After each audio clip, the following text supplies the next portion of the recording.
શરૂઆત કરવી છે આજે ચૂંટણીના વિષય સાથે, કારણ કે વર્ષ 2022ની ચૂંટણીના જ્યારે પડઘા વાગી રહ્યા છે ત્યારે આપણને ખબર કેવી રીતે પડે કે દેશમાં અથવા રાજ્યમાં ચૂંટણી આવી ગઈ છે? જ્યારે હિન્દુત્વ, ગાય, રામ મંદિર આવા બધા મુદ્દાઓ ગુંજવા માંડે, જ્યારે અચાનક જ સુરક્ષા સૌથી મોટો મુદ્દો બની જાય, ત્યારે સમજવાનું કે ચૂંટણી આવી ગઈ છે. અને વર્ષ 2022ની ગુજરાતની ચૂંટણીની તૈયારીઓ પણ એ જ રીતે થઈ ગઈ છે. અલ્હાબાદ હાઈકોર્ટે જ્યારે ગૌ માતાના વધ પર, ગાય માતાના વધ પર વાત કરી, રોક લગાવવાની વાત કહી, ગાયને રાષ્ટ્રીય પશુ જાહેર કરવાની વાત કહી, ત્યારે આપણે કહ્યું હતું કે આપણે પહેલા ધોરણથી, આપણે જ્યારે પણ નિબંધ લખતા શીખીએ છીએ ત્યારે નિબંધની શરૂઆત આપણે એ જ વાક્યથી કરીએ છીએ કે ગાય આપણી માતા છે. આ સંસ્કૃતિમાં માનનારો દેશ છે. કોઈ રાજકીય પક્ષ આવીને એવું કહેશે કે અમે આ કર્યું અથવા અમારા લીધે કોઈ ગાયમાં વિશ્વાસ કરે છે તો એ વાત સાવ નકામી છે, કારણ કે સંસ્કૃતિને સાચવનારો આ દેશ છે. ગાય માતાની રક્ષા અહીંયાના લોકોના લોહીમાં વસે છે. એનું ઉદાહરણ અલ્હાબાદ હાઈકોર્ટે પણ આપ્યું હતું. એમણે એ પણ કહ્યું હતું કે મુસ્લિમ શાસકોએ પણ ગૌ હત્યા પર એમણે એક કાનૂન લાવ્યા હતા, ગૌ હત્યા પર રોક લગાવી હતી, વધ પર રોક હતી, પણ આપણી રાજનીતિને એ બધું ક્યાં મંજૂર છે? સમરસતાની વાતો એમને મંજૂર નથી. અને એટલા જ માટે ગુજરાતમાં એક પછી એક નિવેદનોના કારણે શરૂ થઈ ગઈ છે હિન્દુત્વની રાજનીતિ, રામના નામે રાજનીતિ, ગાય માતા પર રાજનીતિ. સવાલ માત્ર એટલો જ છે કે ગૌ હત્યા પર રોક છે, કસાઈઓને જો તમે પકડીને લઈ જાઓ છો અને એમને છોડતા નથી, એવું જો નીતિનભાઈ પટેલનું કહેવું છે, તો સવાલ એ જ છે કે જે ગાયને છોડી દેવામાં આવે છે, દૂધ આપતી બંધ થાય ત્યારે એને તરછોડી દેવામાં આવે છે, એને થોડા પૈસા માટે એને મોકલવામાં આવે છે કસાઈની પાસે, એનો વેપલો કરવામાં આવે છે, એનું પોષણ નથી કરવામાં આવતું. જે ગાયનું દૂધ સૌથી પહેલા એના વાછરડાને મળવું જોઈએ, એની જગ્યાએ મશીન લગાવીને એ વાછરડાને ભૂખ્યું રાખીને, ગાયને પીડા આપીને માત્ર ને માત્ર વેપાર ધંધા માટે વાપરી દેવામાં આવે છે. તો શું ત્યારે ગાય માતા દુઃખી નહીં થતા હોય? નુપુર, બિલકુલ. અને ગાય માતા ત્યારે દુઃખી નહીં થતી હોય. આપણે કહ્યું ને કે જ્યારે ગાય વસમૂકી જાય, એટલે કે દૂધ આપવાનું બંધ કરે, ત્યારે કતલખાને મોકલી દેવાય છે. પણ એના કરતાં પણ મોટી પીડા દેવાંશી ત્યારે થાય છે કે જ્યારે આપણે સડકો પર આ ગાયને રખડતી જોઈએ છીએ. હા, રખડતા ઢોર શબ્દ આપણે વાપરતા હોઈએ છીએ. જ્યારે ગાય માટે આ શબ્દ વપરાય ને ત્યારે પણ એટલું જ દુઃખ થતું હોય છે. કારણ કે જે પણ ગાયો રાખતા હોય છે, ખાસ કરીને શહેરોમાં, ગાયને દોઈ લેવામાં આવે સવાર સાંજ અને ત્યારબાદ છોડી દેવામાં આવે. એ જ ગાય જ્યારે કચરો ખાતી હોય, કૂડો ખાતી હોય, એ જ ગાય જ્યારે કોઈ વાહનની અડફેટે આવતી હોય, એ જ ગાય જ્યારે હાઈવે ઉપર કોઈ ટ્રકથી ભટકાઈને મરી જતી હોય, શું ત્યારે આ ગાય માતાની એ ચિંતા નથી થતી આ લોકોને? પણ વોટ બેંકની રાજનીતિ કરવા વાળાને આ બધું નહીં દેખાય. કારણ કે ગાય ભલે કચરો ખાતી હોય તો ખાતી હોય, જો એને માતા કહેવાથી વોટ મળી જાય છે, કસાઈ વાળે નથી મોકલતા એમ કહેવાથી વોટ મળી જાય છે, તો એ વોટથી જ એમને મતલબ છે. કારણ કે રાજકીય પક્ષોને જો ચિંતા હોત ખરેખરમાં ગાય માતાની, તો ગાય માતાની આવી દુર્દશા ના હોત. ગાય આવો રખડતા ઢોર તરીકેની એક ઉપમા લઈને આ માતા ગાય, જેનામાં 36 કરોડ દેવી દેવતાઓનો વાસ કહેવાય છે, એ ગાય આવી રીતે ભટકતી જોવા ન મળતી હોત. હા, ગાય માતા છે, ગાયમાં 36 કરોડ દેવી દેવતાઓનો વાસ છે દેવાંશી, પણ ગાય રાજનીતિનું સૌથી મોટું સાધન બની ગઈ છે. એમાં પણ કોઈ બેમત નથી ને આ સૌથી મોટી શરમની વાત છે. બિલકુલ, ગાય રાજનીતિમાં વિવાદોની પણ માતા છે. અને એટલા જ માટે આજે સવાલ માત્ર ગૌ હત્યા અને ગાયની આ સ્થિતિ છે એના પર નહીં. સવાલ એ છે કે ભગવાન રામના નામે પણ રાજનીતિ થાય છે. ભગવાન રામના નામે જ્યારે રાજનીતિ થવા માંડે, કોંગ્રેસ ભાજપ એકબીજા પર આક્ષેપ પ્રતિ આક્ષેપ કરવા માંડે, ત્યારે એ ગામોમાં જઈને જ્યાં રામનું મંદિર છે અને ત્યાં ખરાબ હાલત છે, એ પણ જોવી જ પડશે. એ પણ એટલી જ મહત્વની છે. અને એટલે હવે ભારતીય જનતા પાર્ટી કોંગ્રેસ વચ્ચે આજે રાજનીતિ શરૂ થઈ છે. 2022ની ચૂંટણી પૂરી થાય ત્યાં સુધી એ પૂરું નથી થવાનું. આ બધું ચાલ્યા કરવાનું છે. આમાં એક પછી એક મુદ્દા આવવાના છે, પણ ફરી ફરીને આ જ બધા મુદ્દાઓની આસપાસ આ બધું ગોળાયા કરવાનું, આની આસપાસ જ રાજનીતિ રમાયા કરવાની. હવે ગુજરાતની જનતાને સુરક્ષાની જરૂર છે આ બધા મુદ્દાઓથી. શું કહ્યું આજે નીતિન પટેલે, શું કહ્યું પરેશ ધાનાણી, અને કેવી રહી રાજનીતિ આ મુદ્દા પર? આખી રાજનીતિ ગુજરાતમાં કઈ દિશામાં જઈ રહી છે, જોઈએ અહેવાલમાં. ગાય ન માત્ર આપણી પરંતુ રાજનૈતિક વિવાદોની પણ માતા છે. ગાયનો જેટલો ઉલ્લેખ આપણી સંસ્કૃતિમાં કરાયો છે, એટલો જ ઉલ્લેખ એનો રાજનીતિમાં પણ થાય છે. ઉત્તર પ્રદેશમાં અલ્હાબાદ હાઈકોર્ટના જ એક જજ શેખર યાદવે ગાયને રાષ્ટ્રીય પશુ ઘોષિત કરવાની વાત કહી અને ગૌ સુરક્ષા માટે કડક કાનૂન વ્યવસ્થાની વાત કહી તો ખબર જ હતી કે હવે રાજનીતિ તો આના પર થવાની જ છે. ગુજરાતમાં વર્ષ 2022ની ચૂંટણી માથા પર છે અને રાજ્યમાં હિન્દુત્વની ચર્ચા સાથે ભાજપ મેદાનમાં છે. કોંગ્રેસ દરેક વખતની જેમ જ ભાજપ જે કરે એના પર પ્રતિક્રિયાઓ આપવાના મૂડમાં છે અને રાજનીતિ હવે પૂરેપૂરી રીતે ધાર્મિક રંગમાં રંગાઈ રહી છે. શરૂઆત તો નીતિનભાઈએ કરી જ દીધી હતી. દરેક દિગ્ગજ નેતાઓ એમના સમર્થનમાં આવી જ ગયા હતા. પણ અલ્હાબાદ હાઈકોર્ટે જ્યાં ગૌ સુરક્ષાની વાત કરી ત્યારે એનો પણ બની શકે એટલો ઉપયોગ રાજનીતિમાં થઈ જ જવો જોઈએ. અને એમ પણ આ એવો મુદ્દો છે જેના પર વર્ષોથી ચૂંટણીઓ લડાતી આવી છે. ગૌરક્ષાના નામ પર અહીંયા મોબ લિન્ચિંગ પણ થાય છે અને બીજાને દેખાડી દેવાના નામ પર નિર્દોષ જીવ ગાયની હત્યા પણ થાય છે. કટ્ટરતા જ્યારે બધી જ બાજુથી મન મગજ પર હાવી થઈને નાચવા લાગે ત્યારે રાજનીતિ માટે આ સૌથી ગમતી અને અનુકૂળ પરિસ્થિતિ હોય છે. ગુજરાતના નાયબ મુખ્યમંત્રી નીતિનભાઈ પટેલે પણ ગૌરક્ષાની વાતમાં પોતાનું યોગદાન આપી દીધું. તો ગૌ માતાને ગૌ માતા તરીકે જ માનીએ છીએ. આપણા ભારતીય સંસ્કૃતિમાં, હિન્દુ ધર્મમાં ગૌ માતા તો હજારો વર્ષથી પૂજનીય છે અને ગૌ માતાને વિવિધ પ્રસંગોએ સેવા કરવામાં આવે છે. એ જ પ્રમાણે ભારત સરકાર કે રાજ્ય સરકાર પણ ગૌ માતાની સુરક્ષા માટે કટિબદ્ધ છે. આપણા ગુજરાત રાજ્યમાં તો ગૌ હત્યા પ્રતિબંધ છે. કોઈ ગૌ હત્યા કરે તો એની સામે કડકમાં કડક કાયદાકીય કાર્યવાહી કરવામાં આવે છે. કડક જેલની સજાઓની પણ જોગવાઈ છે અને અત્યાર સુધી અનેક કસાઈઓને કે અનેક જે ગૌ હત્યા કરનારા સામે અમે કડક પગલાં લઈ અને એમને જેલમાં પણ પૂરી દીધા છે. નીતિનભાઈની આ વાત પછી કોંગ્રેસની પ્રતિક્રિયા આવવી સ્વાભાવિક હતી. પ્રધાનમંત્રીના 71મા જન્મદિવસ પર ગુજરાત ભાજપે ગામડે ગામડે સમૂહમાં રામજીની આરતી કરવાનું આયોજન કર્યું છે. ત્યારે કોંગ્રેસના નેતા પરેશ ધાનાણીએ ભાજપ અને હિન્દુત્વની નીતિ પર પ્રહાર કર્યા કે હવે શ્રી રામના નામે રાજકીય રોટલા શેકનારા લોકોને મહાદેવ ક્યારેય માફ નહીં કરે. 18,000 ગામના પાદરમાં ચોરે ભગવાન શ્રી રામ રેઢા રખડી રહ્યા છે. સવાર સાંજ ઇલેક્ટ્રોનિક્સ ઝાલર નગારાથી આરતી થાય છે. ક્યાંય પગારદાર પૂજારીઓ રાખવા માટે ગામે મજબૂર થવું પડે છે. અને બીજી બાજુ અયોધ્યામાં રામ મંદિરનું સપનું દેખાડનારી ભારતીય જનતા પાર્ટી ભગવાન શ્રી રામના સંસ્કારને ભૂલી છે. ભારતીય જનતા પાર્ટીની ગાય અને ગંગાની સંસ્કૃતિએ માત્ર સત્તા મેળવવાનું સાધન હોય એવું સામાન્ય માણસને લાગી રહ્યું છે. એકબીજા પર આક્ષેપ પ્રત્યાક્ષેપ સુધી આ રાજનીતિ સીમિત હોય ત્યાં સુધી તો કોઈ સવાલ થતો જ નથી. પણ પોતાને જે તે ધર્મના મોટા હામી બનાવવાની લાઈમાં આ રાજનેતાઓ સામાન્ય જનતાના માનસમાં ક્યારે ધર્મના નામે ઝેર રેડી દે છે એ સમજી નથી શકાતું. ધર્મ અને કોમનું ઝેર કેટલું ઘાતક હોય છે એ આપણે દુનિયામાં આતંકની સ્થિતિ જોઈને સમજી જ શકીએ છીએ. જ્યારે પોતાના ધર્મની રક્ષાના નામે માથે કટ્ટરતાનો તાજ પહેરીને માણસો નીકળી પડે છે ત્યારે માણસાઈ અને ધર્મનો મૂળ વિચાર નાબૂદ થઈ જાય છે. ગુજરાતની જનતાએ આ ધર્મની રાજનીતિના હથિયારથી બચવા તૈયાર રહેવાનું છે. બ્યુરો રિપોર્ટ, સંદેશ ન્યૂઝ. લોકો જ્યાં સૌથી વધારે વિશ્વાસ કરે એ જ નકલી નીકળે એ વાત હવે સામાન્ય થઈ ગઈ છે. રાજકોટમાં નકલી આયુર્વેદિક દવાઓનો કરોડોનો કારોબાર ચલાવતો એક નકલી ડોક્ટર પકડાયો છે. આખા ગુજરાતમાં મેડિકલ ક્ષેત્રની જે અવદશા થઈ છે એ ચિંતાજનક છે. એવું લાગે છે જાણે જનતા રામ ભરોસે છે. કોરોના સમયમાં મેડિકલની દુનિયાથી માણસ એકદમ નજીક આવ્યો. એકદમ નજીકથી આપણે આ ક્ષેત્રના દરેક સારા અને કાળા પાસા જોયા. પણ હવે આ દુનિયાનું જે સત્ય આપણી સામે આવી રહ્યું છે એ ચિંતાજનક છે. દર થોડા દિવસે થતા નકલીના કાળા કારોબાર જોયા. નકલી ઇન્જેક્શન વેચાયા, નકલી દવાઓ વેચાઈ, નકલી ઓક્સિજન વપરાયો, નકલી ડોક્ટર સામે આવ્યા અને હવે રાજકોટમાં નકલી આયુર્વેદિક દવાઓનું જે કૌભાંડ પકડાયું છે એ કોઈ પણ સામાન્ય માણસના વિશ્વાસ પર ઘાત કરનારું છે. રાજકોટમાંથી કરોડોની કિંમતની નકલી દવાઓ પકડાઈ અને આમાં સૌથી ચોંકાવનારી વાત એ છે કે આ આયુર્વેદિક દવાઓના નામે વેચાતી હતી. લોકો એવું માને છે કે એલોપેથી દવાની આડઅસર થાય, પણ આયુર્વેદિક દવા લઈએ તો ભલે ધીરે ધીરે પણ કોઈ જ આડઅસર વગર સાજું થઈ જવાય.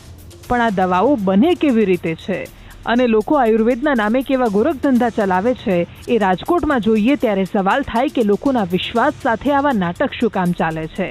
આ દવાઓ કેવી રીતે બનતી હતી એ જોઈએ તો સૌથી પહેલા એક્સપાયર થયેલી દવાઓ આ વ્યક્તિ ભેગો કરતો. એ પછી સિરપ હોય કે પછી કફ, કિડની, વિટામિન્સની જૂની દવાઓ એને ભેગી કરાતી. સિરપને ડ્રમમાં નાખી એમાં ચૂર્ણ કે પછી ચ્યવનપ્રાશ નખાતું અને પછી આયુર્વેદિક દવાઓના લેબલ લગાવીને અલગ અલગ નામથી વેચાતી. ક્યારેક એને ઇમ્યુનિટી બૂસ્ટર નામ અપાતું તો ક્યારેક મધુમેહ નાશક અને આવા અલગ નામોથી લોકોને મૂર્ખ બનાવાતા. રાજકોટ એસઓજીએ આવી દવાઓ બનાવનાર નકલી ડોક્ટર પરેશ પટેલના ગોડાઉનમાં દરોડા પાડ્યા અને પછી એના ક્લિનિક પર તપાસ કરી. 3 ક્લિનિક ચાલતા હતા. કેટલાય લોકો ત્યાંથી દવા લેતા હતા. ઓશો ક્લિનિક એવું સુંદર નામ અપાયું હતું, પણ હકીકતમાં તો અહીંયા મોટો ગોરખ ધંધો ચાલતો હતો. પહેલા પોલીસ અને પછી ડ્રગ વિભાગના અધિકારીઓ જોડાયા છે, જેમાં કેટલાય ગંભીર બીમારીઓથી પીડાતા દર્દીઓ આ નકલી તબીબની દવાને સાચી માનીને સાજા થઈ જવાની આશાએ લઈ રહ્યા હતા. અમે જ્યારે સવાલ કર્યો પરેશ પટેલને, ત્યારે એમની પાસે કોઈ જવાબ નહોતો, પણ એમના હાવભાવ કહેતા હતા જાણે કોઈ ફર્ક એમને પડતો જ નથી. શું કહેશો પરેશભાઈ, તમારે ત્યાં કેટલા સમયથી આ દુકાન ચાલતી હતી, કારખાનું ચાલતું, શું કહેશો? એટલે કંઈક તો બોલો, તમે આવડું મોટું આ ચલાવતા હતા, શું હતું? આયુર્વેદિક છે, કાયદેસર છે, ગેરકાયદેસર છે, શું છે? મૌન ધારણ કરી લે એમ થોડું આજે. ડ્રગ વિભાગ પણ ખૂબ પછીથી સક્રિય થયો. સવાલ તો એમના પર પણ હતા. વર્ષોથી આ ક્લિનિક ચાલતું હતું અને આવા કેટલાય નકલી ઝોલા છાપ ડોક્ટર્સ આવી જ રીતે દવાખાના ચલાવ્યા કરે છે. કોરોના સમયમાં તો ગામડે ગામડે ડિગ્રી હોય કે ન હોય, લોકો સર્જનની જેમ દવાઓ કરતા હતા. અને આવા નકલી ડોક્ટર્સનો અથવા ઓછું ભણેલા ડોક્ટર્સનો આત્મવિશ્વાસ પણ જોઈએ તો એ જોઈને ખરેખર મોટા સર્જન શરમાઈ જાય. આ લોકો એટલી સિફતથી લોકોને મૂર્ખ બનાવે છે. થોડા પૈસાની લાલચે લોકોને મારવા માટે તૈયાર થઈ જાય છે આવા ગુનેગારો. અને એમના પર નિયંત્રણ માટે એક વ્યવસ્થા બનાવેલી હોવા છતાં નિષ્ક્રિય છે બધા જ. કોંગ્રેસના નેતા ડોક્ટર હેમાંગ વસાવડાએ પણ સવાલ કર્યા. આયુર્વેદિક દવાનું મેન્યુફેક્ચરિંગ થતું હતું, જે દર્દીઓને અપાતી હતી, એમાં એક્સપાયરી ડેટની દવાઓ ઉપર નવા લેબલ લગાવી રિસાયકલ કરીને આપવાની વાત એસઓજીને ખબર પડતા એસઓજીએ રેડ પાડી. આરોગ્ય ખાતાને એસઓજીએ જાણ કરી, પોલીસ ખાતાએ આરોગ્ય ખાતાને બોલાવ્યું. ત્યાં લગી આરોગ્ય ખાતાને આ બાબતની કોઈ જાણ હતી નહીં. પણ ના આ પહેલી ઘટના છે, ના પહેલી વાર આવી છેતરામણી થઈ છે. રાજકોટમાં તો આ પ્રાઇવેટ ક્લિનિક હતું, પણ વલસાડના ધરમપુરમાં તો સરકારી સ્ટેટ હોસ્પિટલમાં એક પ્રસૂતાને એક્સપાયર થઈ ગયેલી બોટલ ચડાવી દેવામાં આવી. અને જ્યારે સવાલ કર્યો તો હોસ્પિટલે પહેલા તો પોતાના તંત્રનો બચાવ કર્યો અને પછી વિડીયો વાયરલ થયો ત્યારે ભૂલ સ્વીકારી. ગુજરાતમાં બનતી આવી ઘટનાઓમાંથી અમુક જ વાતો બહાર આવે છે, પણ જ્યારે આવી ઘટનાઓ આવે ત્યારે સવાલ અનેક થાય છે. કઈ રીતે દર્દીને ખબર પડશે કે આ અસલી છે અને આ નકલી? શું આના પર નિયંત્રણ રાખવાની જવાબદારી આરોગ્ય વિભાગની નથી? ગાંધીનગરમાં બેસીને પોલિસીના નામે સિવિલમાં ડોક્ટર સાથે સંઘર્ષ કરતા અધિકારીઓને રાજ્યની આરોગ્ય વ્યવસ્થાનું આ પાસું કેમ નથી દેખાતું? ક્યારેક હોસ્પિટલ્સમાં એક્સપાયર સામાન આવી જાય, ક્યારેક સોલા સિવિલ જેટલી એટલી મોટી હોસ્પિટલમાંથી નવજાત બાળક ચોરાઈ જાય. કોઈ જવાબ તંત્ર પાસે નથી હોતો. પણ એક વાત નક્કી છે, બધું જ જ્યારે ગોળ ગોળ ચાલતું હોય અને કોઈ જગ્યા સુરક્ષિત ન હોય ત્યારે એક વાત સ્વીકારી લેવાની, અહીંયા બધું જ ભગવાન ભરોસે ચાલે છે. બ્યુરો રિપોર્ટ, સંદેશ ન્યૂઝ. અને તાલિબાન, આતંકનો પર્યાય એવું આ સંગઠન અફઘાનિસ્તાન પર કબજો જમાવીને હવે સરકાર રચવા જઈ રહ્યું છે. પણ સરકાર બનાવતા પહેલા જ ભારત સાથેની નીતિ તાલિબાને સ્પષ્ટ કરી દીધી છે. તાલિબાને પહેલા ભારત સાથે મિત્રતાની વાત કરી અને હવે શરૂ કર્યો છે કાશ્મીરી રાગ આલાપ. પહેલા કહ્યું અમે બદલાઈ ગયા છીએ. પહેલા કહ્યું ભારત અમારું મિત્ર છે. પહેલા કહ્યું ભારત પાકિસ્તાનના મુદ્દામાં નહીં પડે. પહેલા કહ્યું કાશ્મીરના મુદ્દે અમે કંઈ નહીં કહીએ. અને હવે રંગ બદલે છે તાલિબાન. પણ તાલિબાન પાસે બીજી અપેક્ષા હોય પણ શું? જેણે અત્યાર સુધી દુનિયાને આતંક સિવાય કંઈ આપ્યું જ નથી, જેનો પાયો જ આતંકવાદ અને કટ્ટરતા પર નભેલો છે, જેની વિચારધારા જ ક્રૂરતા પર ટકેલી છે, જે પોતાના દેશના નાગરિકોને પણ નથી છોડતા, આતંક અને વર્ચસ્વ સિવાય જેમને કોઈ જ લેવા દેવા નથી, એમની પાસે બીજી અપેક્ષા પણ શું હોય? તાલિબાને હવે કાશ્મીરના મામલે રંગ બદલ્યો છે. તાલિબાની પ્રવક્તા સુહેલ શાહીને કહ્યું, મુસલમાન હોવાથી તેમની પાસે અધિકાર છે કે તેઓ કાશ્મીર, ભારત કે કોઈ પણ અન્ય દેશના મુસલમાનો માટે પોતાનો અવાજ ઉઠાવે. શાહીનનું આ નિવેદન જ તાલિબાની માનસિકતાનો જવાબ છે કે આતંકીઓનો ભરોસો કરવાનો મતલબ છે ક્રૂરતાનો ભરોસો. પણ ભારત તો એકવાર ભરોસાની કોશિશ કરી ચૂક્યું છે. ભારતે તાલિબાન સાથે વાતચીત કરવાની શરૂઆત કરી. રાજદૂતની કોઈ આતંકી સંગઠન સાથેની વાતચીત આપણી વિદેશ નીતિની અલગ દિશા બતાવતું હતું. પણ ભારત અત્યારે એ જ સ્થિતિમાં છે કે એ કોઈ પણ દિશામાં જાય સવાલો તો રહેવાના જ છે. પણ છતાંય તાલિબાનીઓ સાથેની વાતચીતથી જે સવાલો ઉઠ્યા હતા એ તાલિબાનીઓના કાશ્મીરી રાગથી સાચા સાબિત થઈ રહ્યા છે. ભારત ક્યારેય પણ કોઈ નોન સ્ટેટ એક્ટર એટલે કે કોઈ રાજકીય કે રાજદૂત ના હોય, કોઈ ચૂંટાયેલી સરકાર કે રેકગ્નિશન મળેલ સરકારનો કોઈ એક મનોનીત વ્યક્તિ ના હોય તેવા વ્યક્તિ હારે આપણે પહેલીવાર વાત કરવાનું શરૂ કર્યું છે. વાત ભલે આપણે એમ કરી છે કે અફઘાનિસ્તાનની જમીનનો આતંકવાદ માટે ઉપયોગ ન થાય, પણ ક્યાંક ને ક્યાંક આ વાત તાલિબાનના પ્રવક્તાઓ સાથે છેડીને પણ આપણે એમને જાણે માન્યતા આપતા હોય એ તરફ છે. આનાથી આ તાલિબાનીઓનો ઉત્સાહ અને કોન્ફિડન્સ બેવડાશે. હવે આ જુગાર જેવું છે. જો એ બરાબર રહેશે, શાંતિ સ્થાપશે તો ભારત માટે આ માસ્ટર સ્ટ્રોક ગણાશે. પણ જો એ નહીં થાય અને તાલિબાન એ જ કરશે જેના માટે એ પંકાયેલું છે, તો ક્યાંક ભારતે પણ અંતર્મંથન કરવાનું થશે કે આપણે કેની સાથે વાત કરતા હતા અને શું કામે વાત કરતા. સંરક્ષણ નિષ્ણાંતે કરેલી આ વાત એ સવાલ તો ઊભો કરે જ છે કે આપણે કોના પર વિશ્વાસ કરીને વાતચીત કરી છે. કારણ કે વાતચીતના ત્રીજા જ દિવસે તાલિબાને મુસ્લિમના નામે કાશ્મીરની વાત કરવાની શરૂ કરી દીધી છે. આવનારો સમય વધારે પડકારજનક રહેવાનો છે એ નક્કી છે. હવે આખી દુનિયાની નજર તાલિબાનની બનનારી સરકાર પર રહેવાની છે. એક તરફ અફઘાનિસ્તાનમાં તાલિબાનના કારણે લોકો ભયમાં છે, બીજી બાજુ અફઘાનિસ્તાનમાં હવે આધિકારિક રીતે તાલિબાનની સરકાર બની રહી છે. સરકારનું માળખું તૈયાર થઈ ગયું છે. તાલિબાનના સુપ્રીમ લીડર હૈબતુલ્લાહ અખુંજાદાને રાજકીય અને આધ્યાત્મિક પ્રમુખ બનાવવામાં આવશે, જે કંધારમાં રહેશે, જ્યારે મુલ્લા અબ્દુલ ગની બરાદર અફઘાનિસ્તાનની નવી સરકારની કમાન સંભાળશે અને કાબુલમાં રહેશે. વાસ્તવમાં આ ઈરાની માળખા પર બની રહેલી સરકાર છે, જેમાં રાજકીય પ્રમુખ પર આધ્યાત્મિક પ્રમુખનું નિયંત્રણ રહેવાનું છે. તાલિબાનના ફાઉન્ડર મુલ્લા ઉમરના પુત્ર મુલ્લા મોહમ્મદ યાકુબ અને સાથે શેર મોહમ્મદ અબ્બાસ ટેનકજઈને પણ મહત્વપૂર્ણ પદ આપવામાં આવી શકે છે. તાલિબાન સાથે કરેલી વાતચીત ભારતને હવે કઈ જગ્યાએ લાવીને મૂકે છે એના પર નજર રહેશે. ભારતની જમીની સરહદ 7 દેશોની સાથે સ્પર્શે છે. સૌથી મોટી આપણી બોર્ડર બાંગ્લાદેશની સાથે છે, તો ત્યાં ઘૂસણખોરીનો પ્રશ્ન છે. ચીનની સાથે છે પછી તો ત્યાં પણ દુશ્મનાવટ છે. પાકિસ્તાન તો જન્મથી જ ભારતનો દુશ્મન છે. નેપાળ સાથે પણ વિવાદો હતા. મ્યાનમારમાં પણ રોહિંગ્યાઓનો સવાલ છે અને હવે અફઘાનિસ્તાન પણ ભારત માટે માથાનો દુખાવો બનવાનું છે. ભૂટાન સિવાય આપણો દેશ જાણે બધા જ પડોશીઓની વચ્ચે ઘેરાઈ ગયો છે. સમય હવે કપરો શરૂ થવાનો છે. બ્યુરો રિપોર્ટ, સંદેશ ન્યૂઝ. ભારત દરેક દિશાઓથી ઘેરાયેલું છે તો સુરક્ષા માટેની તૈયારીઓ પણ એટલી જ પ્રબળ છે. ભારતીય સેનાને વધારે શક્તિશાળી બનાવતા હવે INS ધ્રુવ પણ સામેલ થવાનું છે. આ જહાજની વિશેષતાઓ ભારતને દરેક મોરચે લડવા માટે વધારે સક્ષમ બનાવશે. આપણી સેનાને આવનાર ખતરાની આગોતરી જાણ થશે. દુનિયામાં જ્યારે આતંકનું રાજ છવાતું હોય ત્યારે કોઈ પણ દેશ માટે સૌથી મોટો પ્રશ્ન હોય છે સુરક્ષા. ભારત ભૌગોલિક રીતે એવી સ્થિતિમાં રહેલો છે કે એની ચારેય બાજુ જાણે કે દુશ્મનોનો જ પહેરો છે. વૈશ્વિક કક્ષાએ શાંતિની વાતો અને હકીકતમાં પોતાના પડોશી સાથે સારા સંબંધોમાં ભેદ હોય છે, અને એ આપણે ચીન અને પાકિસ્તાન જેવા દેશના વ્યવહાર વર્તન પરથી વારંવાર જોઈએ જ છીએ. ભારત જ્યારે આઝાદ થયું ત્યારે આપણા દેશે ઉદારવાદી વલણ અપનાવ્યું. આપણે વિચાર્યું કે આપણે પડોશીઓ સાથે શાંતિપૂર્ણ વ્યવહાર રાખીશું તો કોઈ પ્રશ્ન થવાનો જ નથી.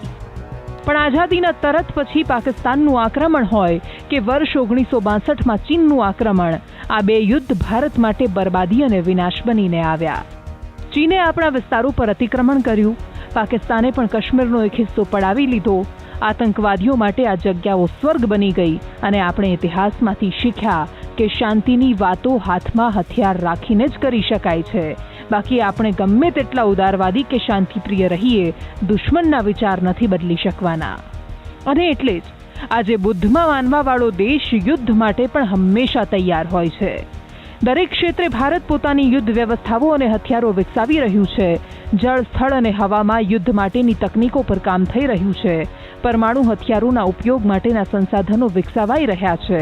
હવે વધુ એક INS જહાજ આપણા કાફલામાં ઉમેરાવા જઈ રહ્યું છે અને એ સ્વદેશી જહાજનું નામ છે INS ધ્રુવ. INS ધ્રુવ ઉપગ્રહ અને બેલિસ્ટિક મિસાઇલ ટ્રેકિંગ જહાજ છે, જે પરમાણુ મિસાઇલ ટ્રેકિંગ જહાજ નેવીના કર્મચારીઓથી ઓપરેટ થવાનું છે. ફ્રાન્સ, અમેરિકા, બ્રિટન, રશિયા અને ચીનમાં પહેલેથી જ આવી સિસ્ટમ છે અને આ જહાજને કમિશન કર્યા પછી ઓપરેટ કરવાવાળો ભારત છઠ્ઠો દેશ બનવાનો છે. INS ધ્રુવની એક ખાસિયત એ પણ છે કે દુશ્મનની મિસાઇલ્સ વિશે એ દરેક માહિતી મેળવી શકે છે. જ્યારથી આ જહાજ બનાવવાની શરૂઆત કરી ત્યારથી આને કોઈ અજાણ્યા લોકેશન પર રખાયું હતું જેથી દુશ્મનની નજરથી એને બચાવીને રાખી શકાય. ઇઝરાયલ ગાઝાના યુદ્ધ વખતે આખી દુનિયાએ જોયું કે મિસાઇલથી હુમલા હવે સામાન્ય વાત થઈ ગઈ છે અને એટલે જ આપણા દેશ પર કોનો ડોળો મંડરાઈ રહ્યો છે એ જાણવું ખૂબ જરૂરી છે. હવે જ્યારે INS ધ્રુવની વાત કરવામાં આવે તો આ એક એવું શિપ છે કે જે ભારતને ત્રિપરિમાણીય સુરક્ષા પ્રદાન કરશે. તેની અંદર રહેલી મિસાઇલ ડિફેન્સ સિસ્ટમ એટલે કે ભારત ઉપર જો કોઈ ન્યુક્લિયર બાલાસ્ટિક મિસાઇલ એટલે કે NCBMનો અટેક થાય, બેલાસ્ટિક મિસાઇલનો અટેક થાય, ન્યુક્લિયર કેપેબલ આણ્વિક ક્ષમતા ધરાવતી, તો તેને ટ્રેક કરશે, એનો આખો પાથ ટ્રેક કરશે અને અર્લી વોર્નિંગ સિસ્ટમ એટલે કે ભારતના કોઈ મોટા સિટી પર અથવા ભારત પર હુમલો થઈ જાય એની પહેલાં આપણને અર્લી વોર્નિંગ દરિયામાં રહેલી એ જહાજ પ્રોવાઈડ કરશે. વળી આ શિપની કેપેસિટીની વાત કરીએ તો સબમરીન્સને પણ ટ્રેક કરવાની, સી બેડને ટ્રેક કરવાની, તેની ક્ષમતા ચકાસવાની, એ બધી એની કેપેસિટી છે. વળી જો ભારત પર કોઈ ઉપગ્રહ, દુશ્મન દેશના ઉપગ્રહો જાસૂસી નજર રાખી રહ્યા હોય તો તેનું active electronic scan radar AESA તે એ ઉપગ્રહોની ગતિવિધિઓ પર પણ નજર રાખશે. ભારતની સેના દરેક ક્ષેત્રમાં મજબૂત થવા માંગે છે અને એટલે જ રશિયા સાથે યુદ્ધ અભ્યાસમાં પણ ચીન અને પાકિસ્તાન સાથે છે. આખું વિશ્વ અત્યારે સંગ્રામ અને સંઘર્ષના સમયમાંથી પસાર થઈ રહ્યું છે ત્યારે કોઈ પણ સ્થિતિને પહોંચી વળવા ભારત પણ તૈયાર છે. બ્યુરો રિપોર્ટ, સંદેશ ન્યૂઝ. આઝાદીના અમૃત મહોત્સવની ઉજવણી દિલ્હી વિધાનસભામાં એક નવી જ શોધ લઈને આવી. જ્યારે ખબર પડી કે દિલ્હી વિધાનસભામાંથી નીકળતી એક સુરંગ લાલ કિલ્લા સુધી જાય છે. દેશની આઝાદીના 75 વર્ષ મનાવાઈ રહ્યા છે ત્યારે દિલ્હી વિધાનસભામાં એક સુરંગ મળી આવી અને આ સુરંગ સાથે જોડાયેલી છે આઝાદીની યાદો. એવું મનાઈ રહ્યું છે કે આ સુરંગ દિલ્હી વિધાનસભાથી સીધા લાલ કિલ્લા સાથે જોડાયેલી છે અને બ્રિટિશર્સ સ્વતંત્રતા સેનાનીઓને એક જગ્યાએથી બીજી જગ્યાએ લઈ જવા માટે આવી સુરંગોનો ઉપયોગ કરતા હતા. એ સમયે આઝાદીના લડવૈયાઓને દેશની જનતા એટલો પ્રેમ કરતી કે એમને આ રીતે જ બીજી જગ્યાએ લઈ જવામાં આવતા હતા. હવે આ સુરંગ ખુલતાની સાથે જ કેટલીય જૂની વાતો ફરીથી તાજા થઈ રહી છે. દિલ્હી વિધાનસભાના સ્પીકર रामनिवास गोयले જ કહ્યું કે આ સુરંગ લાલ કિલ્લાને જોડતી હતી. देखिए, मैं 1993 में जब विधायक बना उस वक्त भी माउथ टू माउथ यहाँ के एम्प्लॉय जो 85 साल से 30 साल से 40 साल से चले आ जानकारी में मिला कि यहाँ एक सुरंग है जो लाल किले तक जाती है और जहाँ क्रांतिकारियों को यहाँ लाया जाता था. उस सुरंग के बारे में मैंने कुछ इतिहास ढूंढने की कोशिश की, वो नहीं मिला. लेकिन सुरंग का जो जायज़ा लिया गया उस जायजे के आधार पर एक सुरंग का माउथ मिला, लेकिन उस सुरंग को आगे हम नहीं खोद रहे हैं क्योंकि सुरंग के सारे रास्ते, मेट्रो बना, उनका पाइल फाउंडेशन हुआ, बहुत डीपली सीवर लाइन डली, वो सब डैमेज हो चुके. 1912 में कलकत्ता से राजधानी दिल्ली बनी. उस वक्त उसको सेंट्रल लेजिस्लेटिव असेंबली बोलते थे. तो हमारे सब नेता, नेहरू, लाला लाजपत राय, जो भी इंडियन नेता चुने जाते थे वो यहाँ बैठते थे. પહેલા કેન્દ્રીય વિધાનસભાની જેમ વપરાતી આ જગ્યાને 1926માં કોર્ટમાં બદલી દેવાઈ હતી અને હવે સેનાનીઓનું તીર્થ સ્થાન આ જગ્યા બનવાની છે. જ્યાં ફાંસી અપાતી હતી એ રૂમને પણ 15 ઓગસ્ટ સુધીમાં મુલાકાતીઓ માટે ખુલ્લો મૂકી દેવામાં આવશે. બ્યુરો રિપોર્ટ, સંદેશ ન્યૂઝ.